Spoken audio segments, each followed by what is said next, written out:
자, 오늘 본문 말씀 갈라디아서 4장 19절 말씀 제가 봉독해 드리도록 하겠습니다. 갈라디아서 4장 19절입니다. 나의 자녀들아, 너희 속에 그리스도의 형상이 이루기까지 다시 너희를 위하여 해산하는 수고를 하노니. 아멘. 오늘 본문 말씀 갈라디아서 4장 19절 말씀을 통해서 마음을 바꾸어 그리스도의 형상을 이루자, 마음을 바꾸어 그리스도의 형상을 이루자라는 제목으로 오늘 여러분들과 말씀을 상고해 보도록 하겠습니다. 오늘 이 말씀은 여러분들 너무나도 잘 알고 있는 말씀입니다. 다시금 이 말씀을 새기심으로 말미암아 그리스도의 형상을 온전히 이루시는 저와 여러분 되시길 간절히 원합니다. 이 시간 제목과 같이 오늘날 기독교인들도 바라는 것이 있다면 그것이 자이든 타이든 간에 그리스도의 형상을 이루기 위해서 신앙생활하고 있는 것이 너무나 마땅합니다. 또한 예수 닮기 원합니다라고 하는 그 신앙을 가지고 저마다 열심히 신앙생활하고 있는데, 실질적으로 우리가 그렇다면 어떻게 하면 우리가 마음을 바꾸어서 그리스도의 형상을 이룰 수 있는지에 대해서 성경에 기록되어 있는 내용을 다시금 우리가 상고하고 확인함으로써 이 자리에 계신 여러분들은 마음을 바꾸어 그리스도의 형상을 이루어가고 있는 우리에게 과연 하나님께서 어떠한 사명을 감당해야 될지에 대한 그 내용 또한 우리가 온전히 깨우침 받음으로 말미암아 하나님이 주시는 그 사명을 넉넉하게 감당하시는 저와 여러분 되시길 간절히 원합니다. 자, 오늘 이 시간 이 성경에 기록되어 있는 이 내용 중에는 우리가 구원받는 어떤 이 모습을 마치 어떠한 씨가 심겨져서 싹을 내고 꽃을 피워 열매를 맺는 그러한 모습, 바로 구원받는 모습으로 성경의 그 내용들 중에 기록되어 있는 내용들이 있습니다. 마치 이와 같은 내용을 통하여 우리가 진정 씨가 심겨져서 그것이 꽃을 피우고 그래서 열매를 맺는 그 결실의 모습이 결국에는 그리스도의 형상을 이루는 자라고 얘기할 수 있을 것인데, 과연 이것을 성경에는 어떻게 어떠한 과정을 통해서 씨가 심겨져 그것이 싹이 나고 꽃이 피워 열매를 맺게 될 것인지에 대해 그러한 온전한 구원의 모습이 무엇인지를 우리가 오늘 말씀을 통해서 확인을 해보고자 하는 것입니다. 자, 나무는 세 단계를 거쳐서 성장을 합니다. 싹이 나고 꽃이 피게 되면 열매를 맺습니다.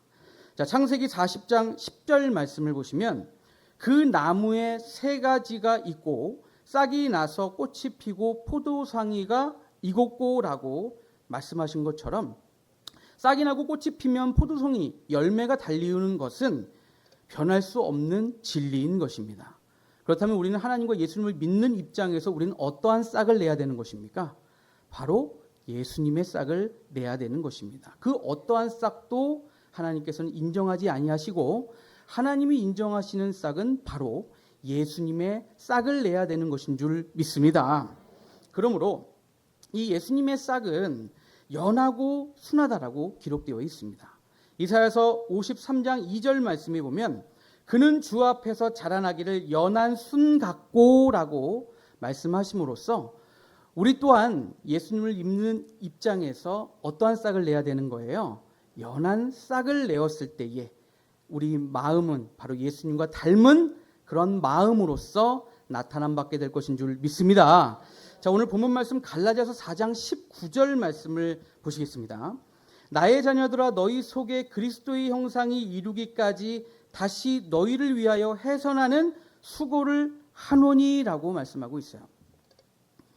자, 이 사도 바울이 다시 너희를 위하여 해선하는 수고를 한다고 하는 것은 너희 속에 그리스도의 형상을 이루기 위해서 다시 해산하는 수고를 한다는 것은 무슨 의미인가요?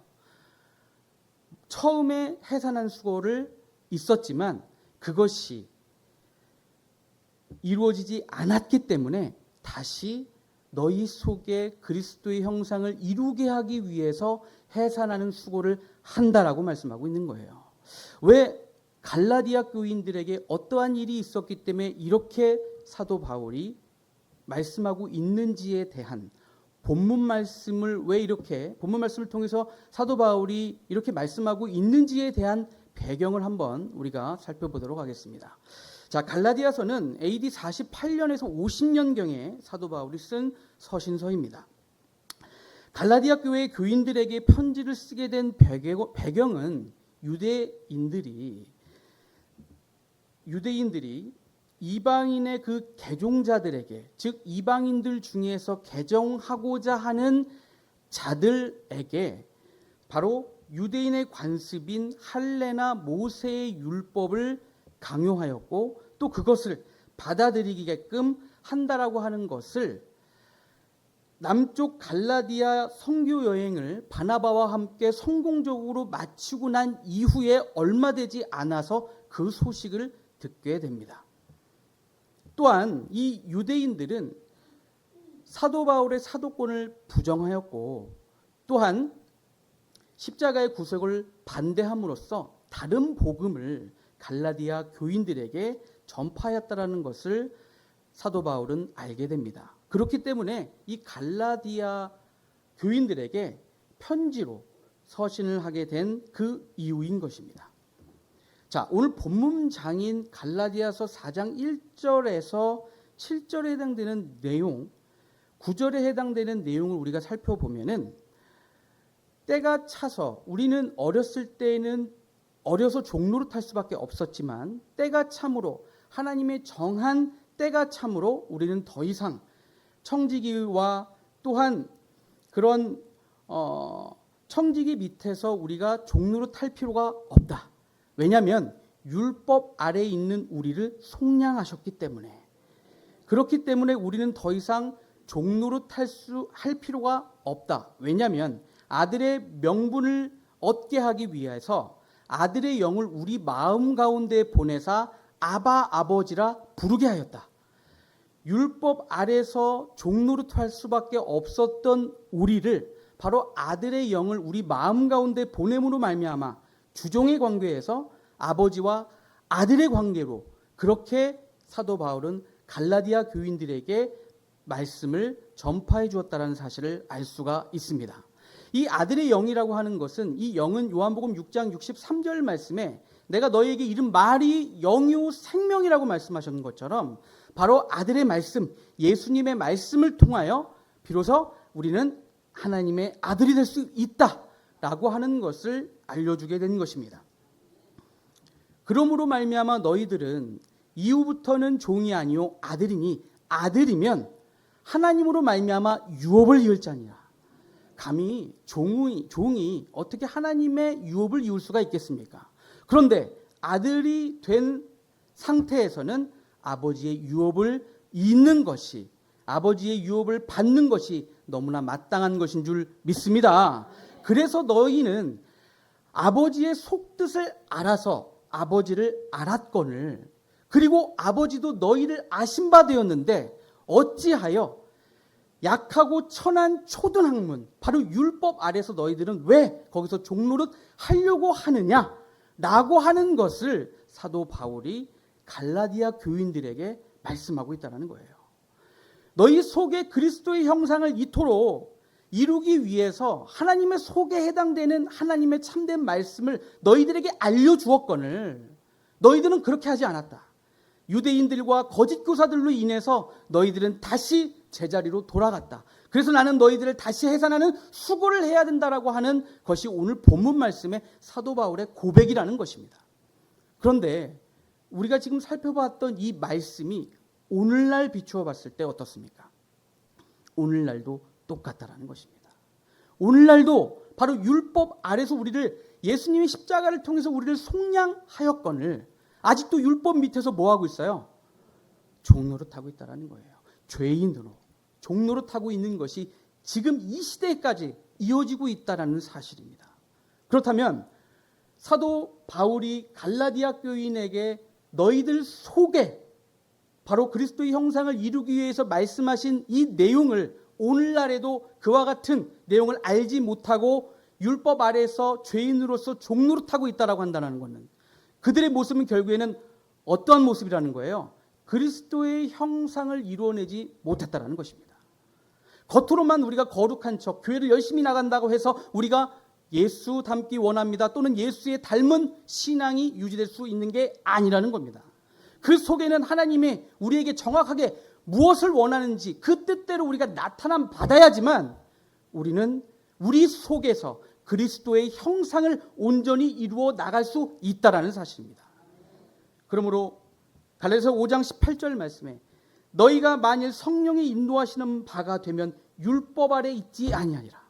바로 성령의 인도함으로 이끄심 받은 사도 바울이 갈라디아 교인을 그렇게 인도한 것처럼 하나님의 사실에 해당되는 말씀, 그래서 우리의 속에 그리스도의 형상을 이루게 하는 그 말씀이야말로 바로 성령의 인도하는 말씀이라는 사실을 깨우침 받기를 원합니다.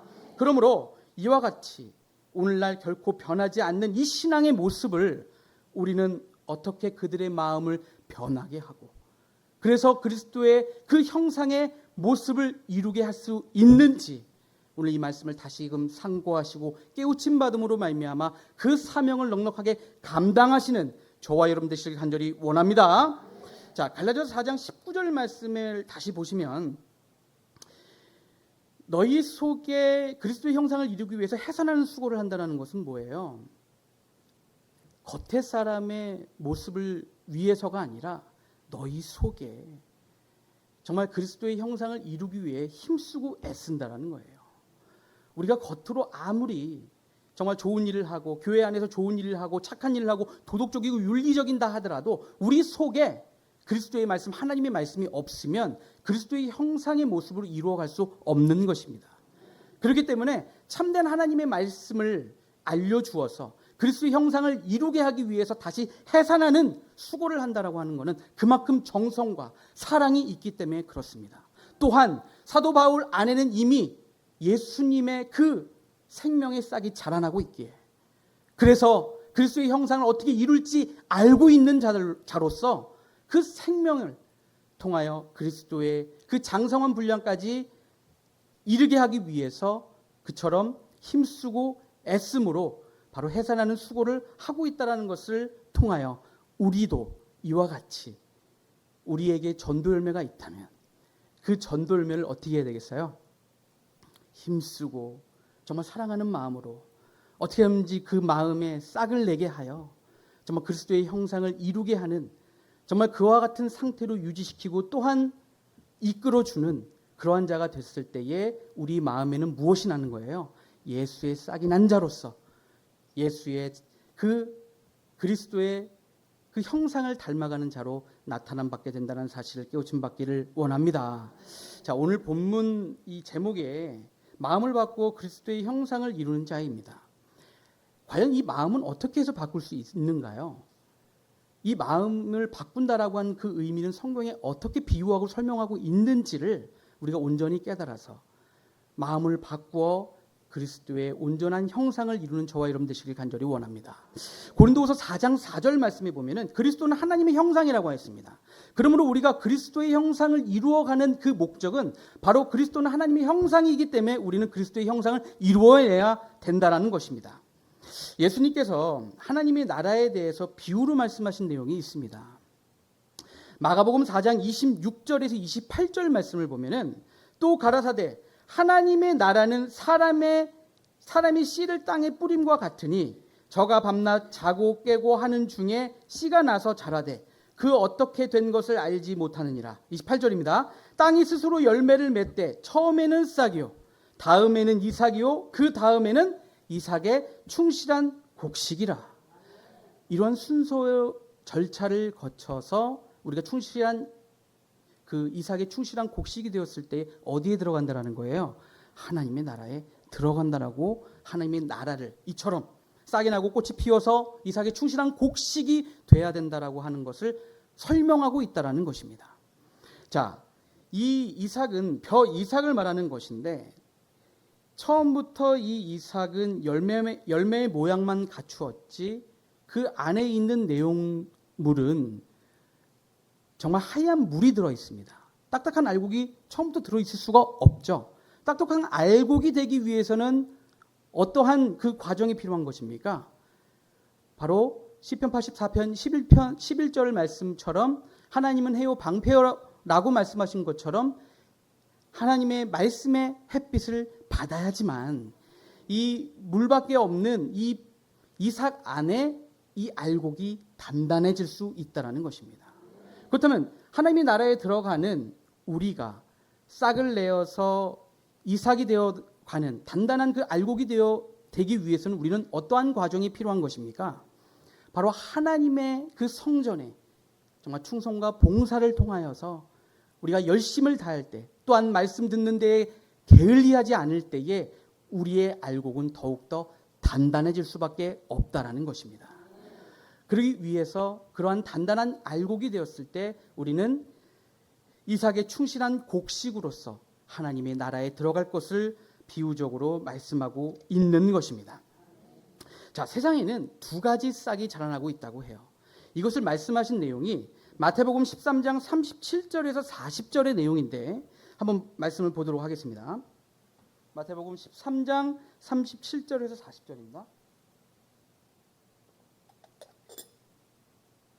대답하여 가라사대 좋은 씨를 뿌리는 이는 인자요 밭은 세상이요 좋은 씨는 천국의 아들들이요.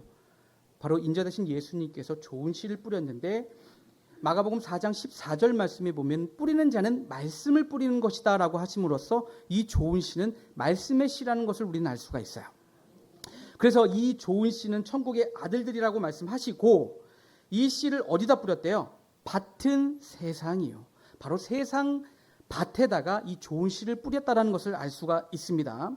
좋은 씨는 천국의 아들들이요 가라지는 악한 자의 아들이요 가라지를 심은 원수는 마귀요 추수 때는 세상 끝이요 추수꾼은 천사들이니 라고 말씀하시므로 이처럼 예수님 인자 되신 예수님께서 뿌리신 이 좋은 씨는 천국의 아들이 되는 천국의 아들의 싹이 있고 원수 마귀가 심은 바로 가라지가 되는 악한 자의 아들의 싹이 이 두 가지의 싹이 있다는 것을 우리는 성경 말씀을 통해서 알 수가 있죠. 그러면 여러분들은 이 두 가지 중에 구원의 그런 모습을 우리가 몇 가지 대해서 우리가 선택할 수 있다면 얼마나 좋겠습니까? 그런데 이 두 가지 중에 여러분들은 어떤 걸 선택하시겠어요? 너무나도 당연하게 좋은 씨 바로 천국의 아들이 되는 그 싹을 여러분들은 선택할 것입니다. 여러분들뿐만 아니라 세상 모든 사람들이 그럴 거예요. 자, 그렇다면은 여기서 우리가 알아야 되는 것은 무엇이냐면 과연 이 좋은 씨는 분명 뿌린 자는 말씀을 뿌렸다라고 하였는데 이 좋은 씨가 무엇이냐는 거예요. 세상에 듣는 성경을 증거하고 있는 세상의 모든 성경 말씀이 이 좋은 씨에 해당되냐는 거예요. 오늘은 이 시간 우리가 이 좋은 씨에 해당되는 이 말씀을 우리는 확인해 봐야 된다는 사실입니다. 그래서 과연 천국의 아들들이 되게 하는 이 좋은 씨에 해당되는 말씀이 무엇인지를 확실히 깨우침 받음으로 말미암아 천국의 아들들로 나타남 받으시는 저와 여러분 되시길 간절히 원합니다. 자, 성경에는 또한 사람의 씨와 짐승의 씨를 뿌리러 온다라고 기록되어 있습니다. 자, 그것이 예레미야 31장 27절 말씀을 보시면 여호와께서 가라사대 보라 내가 사람의 씨와 짐승의 씨를 이스라엘 집과 유다 집에 뿌릴 날이 이르느니라고 말씀하고 있어요. 자, 이 짐승의 씨를 뿌리는 자는 바로 장래에 대한 어떤 말씀은 없고 오로지 육신의 어떤 그 일에 대해서 육신의 일에서 우리가 성공하고 잘 먹고 잘 살자라고 하는 그런 얘기일 뿐 영의 말씀을 주는 자가 아닌 것입니다. 이 영은 아까도 우리가 확인했던 것처럼 요한복음 6장 63절 말씀에 살리는 것은 영이니 육은 무익하니라 내가 너에게 이른 말이 영이요 생명이라고 말씀하신 것처럼 바로 영에 해당되는 말씀은 살려줄 수 있는 말씀입니다.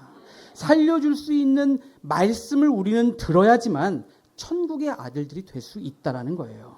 그러나 짐승의 씨를 뿌리는 자는 결코 살려주는 영에 해당되는 말씀을 증거하는 자가 아니라는 거예요. 근데 이 사람의 씨와 짐승의 씨를 어디다 뿌렸대요?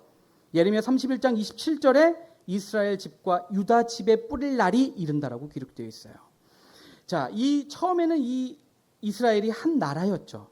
그런데 솔로몬의 아들 르호보암 시대에 나라가 분열이 됩니다. 그래서 12지파 중에 10개의 지파가 북이스라엘이 되고 나머지 2개의 지파인 유다와 베냐민. 그러나 결국은 유다 한 지파가 모여서 하나가 됨으로써 하나님께서는 어떠한 지파를 선택하셨나요? 네, 10개의 지파를 선택한 것이 아니라 유다 한 지파를 선택했다라는 것을 알 수가 있습니다. 그리고 우리 예수님께서도 히브리서 7장 14절 말씀에 바로 유다 족속에서 나왔다라는 것을 알 수가 있습니다. 그러므로 우리는 이처럼 유다 족속이 영적인 사람의 씨를 뿌린 족속이라는 것을 우린 영적으로도 알 수가 있는 것인 줄 믿습니다.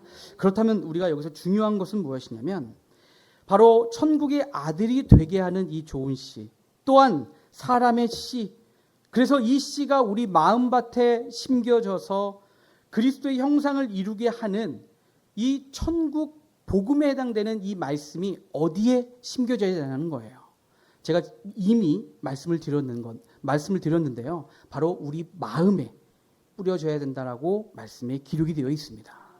세상, 예수님께서 좋은 씨를 뿌리는 인자요 밭은 세상이라고 했는데 세상 밭에다가 뿌린다라고 하여서 세상에 뿌리는 보다 라고 하였지만 세상을 이루고 있는 바로 사람들의 마음에 천국에 그 해당되는 말씀의 씨를 뿌렸다라는 것을 알 수가 있는 줄 믿습니다. 자, 그 말씀으로 마태복음 13장 3절에서 4절 말씀을 보시겠습니다.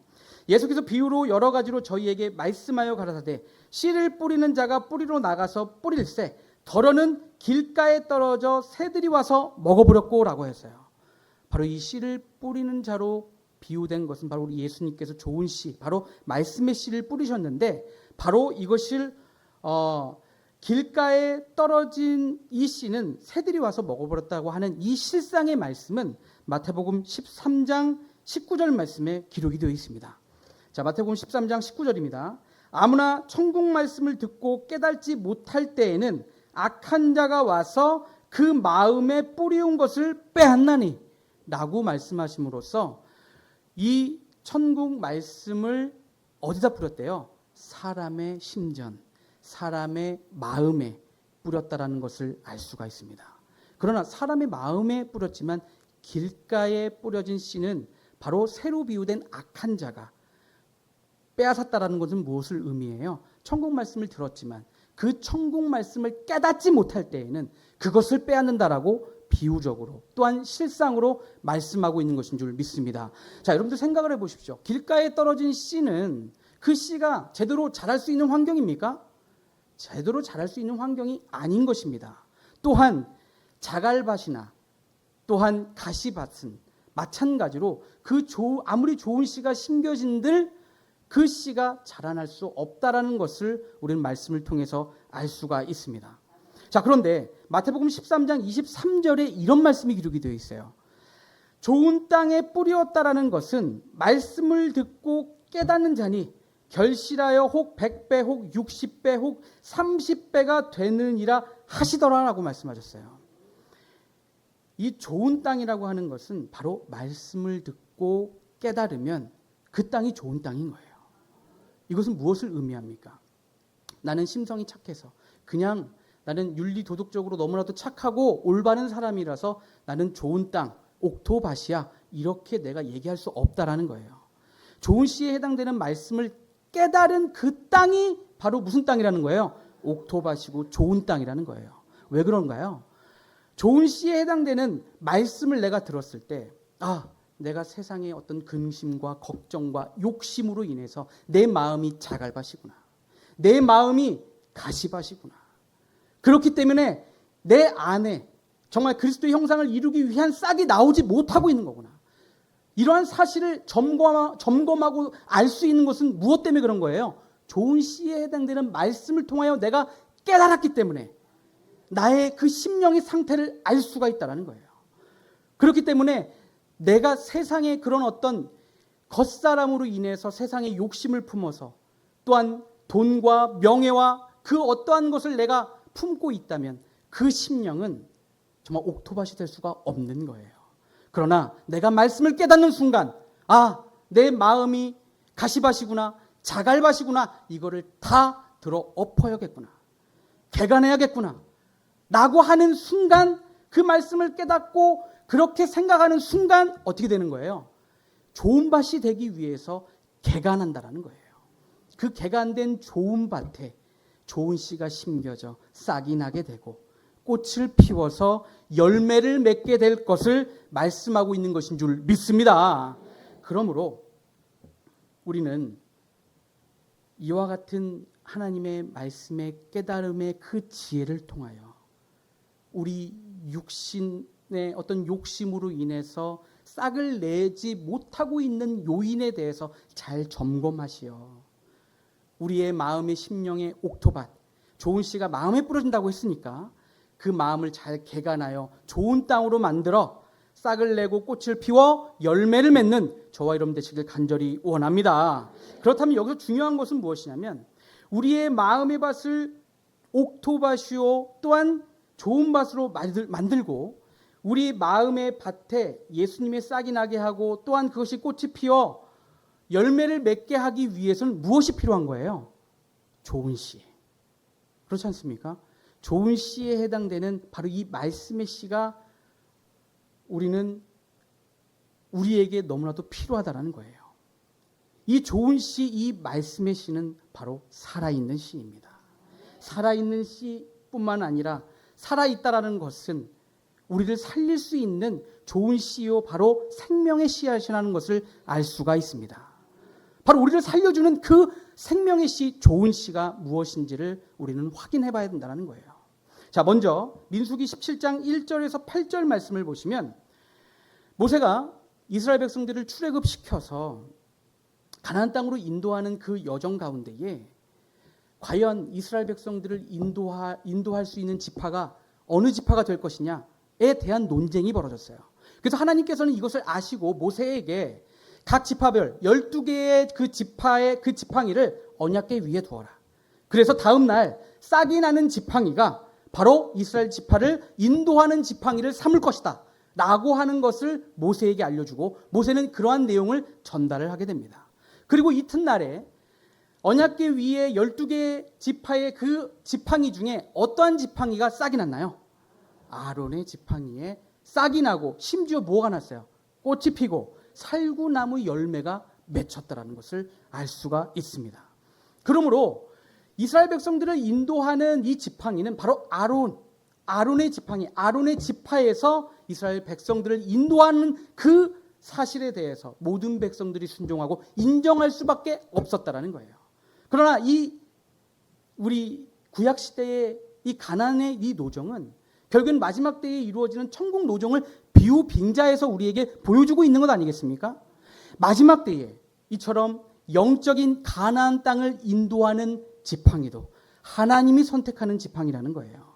그 지팡이는 살아있기 때문에 아론의 지팡이에서 싹이 나고 꽃이 피고 열매가 달렸던 것처럼 마지막 때 영적인 이스라엘 백성들을 영적인 가나안 땅 천국으로 인도하는 그 지팡이 또한 어때야 되는 겁니까? 바로 싹이 나고 꽃이 피어 열매를 맺을 수 있는 살아있는 하나님의 지팡이가 되어야 된다는 거예요. 그런 지팡이의 말씀을 우리가 들었을 때 우리 마음의 심전에 우리의 마음에 싹이 나고 꽃이 피고 열매를 맺을 수 있다는 사실입니다. 바로 이러한 우리의 마음에 싹이 나고 꽃을 피워 열매를 맺게 하는 이 좋은 씨는 살아있어야 하고 또한 하나님의 모든 뜻을 알게 해주는 말씀의 씨여야만 된다는 거예요. 자, 고린도전서 2장 10절 말씀을 보면은 오직 하나님이 성령으로 이것을 우리에게 보이셨으니 성령으로 우리에게 이것을 보이셨대요. 성령은 모든 것 곧 하나님의 깊은 것이라도 통달한다. 성령은 요한일서 5장 7절 말씀에 증거하시는 이는 성령이시니 성령은 진리니이다. 진리는 요한복음 17장 17절 말씀에 저희를 진리로 거룩하게 앞서서 아버지의 말씀은 진리니이다. 바로 요한복음 1장 1절 말씀에 하나님이 말씀이다라고 했습니다. 바로 말씀 성령. 이와 같은 이 성령의 역사를 통해 하나님의 모든 것을 깨닫게 하고 모든 것을 통달케 하는 이 말씀 성령의 역사가 있어야지만 우리는 하나님의 모든 뜻을 아는 자로서 싹을 틔워 꽃을 피우고 열매를 맺을 수 있다라는 사실입니다. 그런 결실하는 자들이 결국에는 마음을 바꾸고 나는 건 뭐예요? 우리의 말씀을 깨우침 받음으로 말미암아 우리의 마음을 옥토밭으로 만들어서 그리스도의 형상을 이루어내야 된다라고 하는 것을 말씀하고 있다라는 사실입니다. 그런데 고린도전서 2장 10절 말씀에 보면은 오직 하나님의 성령으로 이것을 우리에게 보이셨다고 했어요. 성령으로 무엇을 보이신 겁니까? 고린도전서 2장 6절에서 8절 말씀을 보시면 그러나 우리가 온전한 자들 중에 지혜를 말하노니 이는 세상의 지혜가 아니요 또 세상에 없어질 관원의 지혜도 아니고 오직 비밀한 가운데 있는 하나님의 지혜를 말하는 것이니 곧 감추었던 것인데 하나님이 우리의 영광을 위하여 만세전에 미리 정하신 것이라. 이 지혜는 이 세대의 관원이 하나도 알지 못하였나니 만일 알았다면 영광의 주를 십자가에 못 박지 아니하였으리라. 만세전에 이미 우리를 위하여 예수님이 십자가 지시고 승리하시고 만인류의 죄를 사해주는 이 계획을 바로 예수 그리스도 이전에 만세 전에 계획하셨다라는 그 사실을 무엇으로 보였다라는 거예요? 성령으로 보였다라는 거예요. 이와 같은 말씀 성령으로 하나님의 모든 것 곧 하나님의 깊은 것도 통달케 한다라는 사실을 깨우침 받기를 원합니다. 이와 같은 말씀 성령의 역사를 통하여 말씀의 씨가 우리의 마음에 심겨졌을 때에 우리는 싹을 내고 예수의 싹을 내고 예수의 꽃을 피워서 예수의 열매를 맺게 될 것을 깨우침 받기를 원합니다. 말씀을 깨닫는다는 것 이미 우리는 확인해 봤지만 말씀을 깨닫는다는 것은 다른 의미로 호박씨를 예를 들어 딱 쪼개면 거기에 뭐가 들어있나요? 예, 새순이 들어있습니다. 근데 이 호박씨가 살아있는 씨라고 한다면 이 새순이 땅에 올라와 싹을 내서 땅을 올라와서 결국엔 뭐가 되는 거예요? 호박이 되는 것입니다. 자, 그렇다면은 이 호박씨가 살아있다라는 것은 무엇을 뚫고 나온 거예요? 껍데기를, 그렇죠? 딱딱한 그 표피를 뚫고 나온 거예요. 우리가 그리스도의 형상을 이루는 것은 겉으로 형상을 이루는 것이 아니라 속에서 그리스도의 형상을 이루어내는 거예요.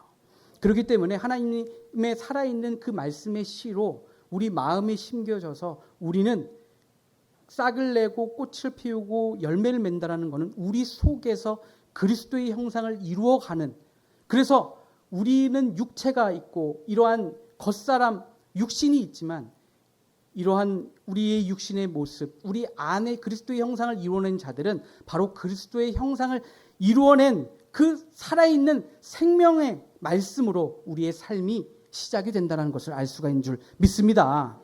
호도씨만 보더라도요, 호도나무에서 호도씨가 이게 떨어지잖아요. 근데 우리가 대중 시중에서 팔고 있는 이 호도씨가 달리는 게 아니잖아요. 초록의 어떤 열매 안에, 귤만한 초록의 어떤 그 열매 안에, 그 안에 호도씨가 들어있는 거예요. 그런데 이 껍질은 너무나도 단단하지 않습니까? 그런데 이 딱딱한 이 호도 안에, 호도씨가 만약에 살아있는 호도씨라고 한다면 정말 연하고 순한 새순이 뚫고 나온다는 거예요. 여러분들 호도씨가 뚫고 나오는 그 새순을 여러분들 본 적 있으십니까? 한 번도 본 적이 없으세요? 저랑 같은 분들이 너무 많은데 저도 지금 한 번도 본 적이 없어가지고 검색을 했거든요. 그랬더니 바로 이렇게 나온다고 해요. 여러분들 뭐 호도씨 안 깨져가지고 막 망치로 막 때리시는 분들도 있고 이빨로 하시는 분들은 안 계시죠. 근데 이게 자연적으로 이렇게 새순이 그 두꺼운 그 사이를 비집고 나오게 된 거예요. 저 씨가 죽어짐으로써 무엇을 맺게 되나요? 많은 열매를 맺게 된다는 거예요. 그러므로 우리가 싹을 내어 꽃을 피우고 열매를 맺는 목적은 많은 열매를 맺기 위해서, 많은 사람들의 생명을 살리기 위해서 우리는 이처럼 좋은 씨를 우리 마음에 온전히 심어 깨달음으로 정말 마음을 개간하고 옥토밭이 되어 우리가 싹을 내고 예수의 싹을 내고 꽃을 피우고 열매를 맺을 때 비로소 그리스도의 형상의 온전함을 이루는 자들이 되는 줄 믿습니다. 자, 이러한 자들이 에베소서 4장 15절 말씀에 오직 사랑 안에 참된 것을 하여 범사에 그에게까지 자랄지니라. 그는 머리니 곧 그리스도라. 겉의 사람이 그리스도의 장성한 자로 자라나는 것이 아니라 우리 속에서 하나님의 말씀으로 그리스도의 형상을 이루어내는 자들이 그리스도만큼 장성한 분량으로 나타남 받게 될 때에 하나님의 나라에 구원 만든 자로 나타남 받게 된다는 사실을 깨우침 받기를 원합니다. 또한 고린도전서 13장 12절 말씀에 우리가 이제는 거울로 보는 것 같이 희미하나 그때는 얼굴과 얼굴을 대하여 볼 것이요 이제는 내가 부분적으로 아나 그때에는 주께서 나를 아신 것 같이 내가 온전히 알리라. 바로 그때에 얼굴과 예수님의 얼굴과 얼굴을 마주 볼 때 우리의 그 모습 또한 어떠한 모습인 거예요? 그리스도의 형상을 이룬 바로 그리스도의 모습이기 때문에 얼굴과 얼굴을 마주 보게 될 것입니다. 여러분들 옆에 계신 분들 서로 같이 한번 마주 보시겠습니까? 한번 인사 한번 나누시겠습니다. 주 안에서 사랑합니다. 네, 여러분들이 마주한 이 형제 자매님들은 바로 그리스도의 형상을 가진 분들입니다. 마지막 때가 되면은 바로 우리가 그 마음의 좋은 씨를 통하여 싹을 내고 예수의 꽃을 피우고 결실을 맺을 때 이와 같이 그리스도의 온전한 형태, 바로 그리스도의 온전한 형상으로 나타남 받게 된다는 사실을 우리에게 말씀하고 있는 것인 줄 믿습니다. 그러므로 이 좋은 씨에 해당되는 살아있는 이 말씀으로 우리의 마음을 바꾼다라는 것은 바로 우리의 그 마음을 통하여 바로 우리 옥토밭으로 우리가 온전히 개간하고 그래서 하나님의 좋은 그 씨를 우리 마음판에 새겼을 때 깨달았을 때에 그 살아있는 생명의 그 씨앗이 바로 싹이 되고 꽃이 피우고 열매를 맺게 된다는 사실을 우리는 오늘 말씀을 통해서 확인하였습니다. 확인하는 것뿐만 아니라 이것이 우리의 사명이 된다면 이 사명을 우리는 어떻게 감당해야 되겠습니까? 많은 사람들에게 이 생명의 좋은 씨를 전해줌으로 그들의 마음을 바꾸게 해주고 그들의 마음을 옥토밭이 되게 해주고 그래서 그리스도의 형상을 이루게 하는 저와 여러분 되시기를 간절히 원합니다. 감사합니다. 말씀을 마치겠습니다.